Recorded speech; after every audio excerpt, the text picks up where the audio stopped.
Hello, সবাই কেমন আছেন? আমার মেয়ের পেজের নতুন আরেকটি ভিডিওতে আপনাদেরকে স্বাগতম জানাচ্ছি। বেশ কয়েকদিন ধরে আমার মেয়ে মা মা মা বলে ডাকছে। অবশ্যই এর আগে সে বাবা বলে ডেকেছিল।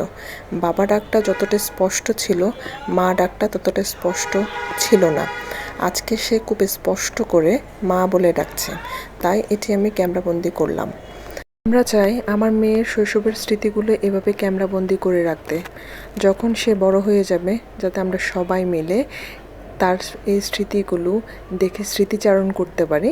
এই জন্য এগুলো সব ক্যামেরাবন্দি করে রাখা। আপনারা জানাবেন আপনারা কারা কারা এমনটা করছেন আমার মতন। সন্তানের মুখে মা ডাকটা শোনার অনুভূতি না অন্যরকম, যা ভাষায় প্রকাশ করা যায় না, তাই না?